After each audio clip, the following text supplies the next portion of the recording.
মুকুটবিহীন সম্রাট সম্রাট সম্রাট শাহজাহান শেখ মুকুটবিহীন সম্রাট আজকে না সে কি করছে জেলের ভাত খাচ্ছে আর কাঁদছে। তাকে বলা হয়েছিল, আমি যতটুকু খবর পেয়েছি, তুই ধরা দে। শুনলাম এটা সূত্র মারফত খবর পেলাম, বলেছিল আমি সুসাইড করে নেবো, আমি আত্মহত্যা করে নেবো, নিজের গর্দান নিজে কেটে নেবো, কিন্তু ধরা দেবো না। কিন্তু ওকে বোঝানো হয়েছিল তুই ধরা দে, এক সপ্তাহের মধ্যে তোকে বার করে নেবো। আমি আপনাদেরকে বলে যাই, কত সপ্তাহ ওকে এখন জেলে থাকতে হবে আপনি আমি গুণে শেষ করতে পারবো না। তো শওকত মোল্লা সাহেব আর আপনার এখানে যারা ওই কাইজার টাইপের আছে, আওয়ামুল সাহেব টাইপের আছেন, আর যারা এখন হই হই করছে, আমি আবারও বলছি সৌজন্যতার রাজনীতি করুন। যাকে যার ভালো লাগবে ভোট দেবে। এই ভোটের জন্য মারামারি হানাহানিতে জড়াবেন না।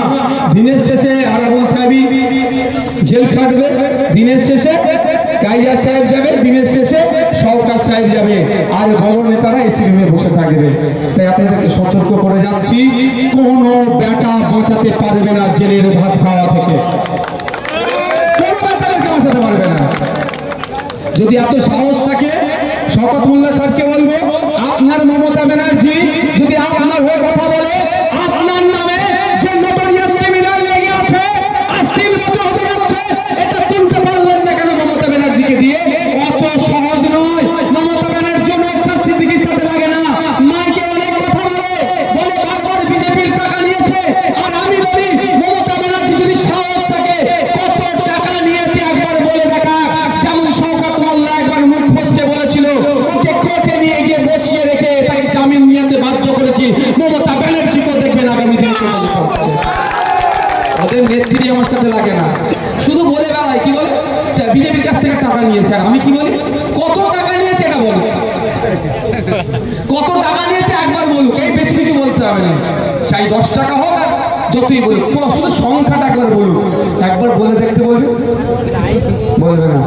ও জানে নওশাদ সিদ্দিকী 5 টাকার পেনের এমন খোঁচা দেবো, আমি মুখ্যমন্ত্রী তো কি হয়েছে, আইনের ঊর্ধ্বে কেউ নয়, দেশের মুখ্যমন্ত্রী এখন জেলে আছে, তাহলে ওনাকেও জামিন দিতে হবে। বুঝতে পেরেছেন?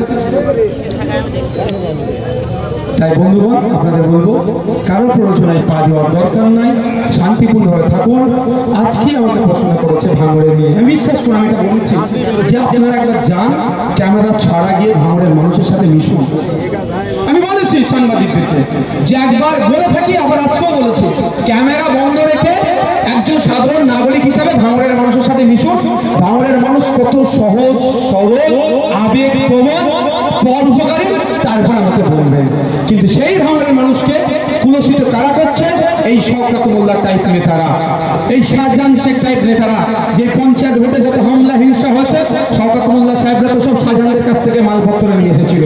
সময় আসছে, সব একে একে করে বললাম কি, কোনো বেটা ওদেরকে আটকাতে পারবে না জেলের ভাত খাওয়া থেকে। সব বেটাগুলো যারা অন্যায় করেছে, শান্ত ভাঙড়বাসীকে যারা অশান্তির আগুনে জ্বালিয়েছে, তাদেরকে নওশাদ সিদ্দিকী জীবন থাকতে ছাড়বে না। আস্তে আস্তে আপনারা বিদায় নেন, কোনো প্রয়োজনে পা দেওয়ার দরকার নেই। আর একটা কথা, পুলিশ আমাদের বন্ধু, এখন যে যারা পুলিশ অন্যায় করবে তাদের বিরুদ্ধে আইনত লড়াই আমরা লড়ে নেবো। আপনারা আইন হাতে তুলে নেবেন না। আমাদের অ্যাডভোকেটকে আপনাদের প্রার্থী করেছি, আমাদের অ্যাডভোকেটই ও বুঝে নেবে আইনের ব্যাপারটা, আপনাদেরকে চাপ নিতে হবে না।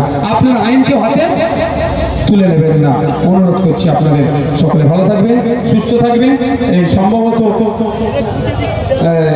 কয়েকদিনের পরেই আপনাদের আরো কয়েকটা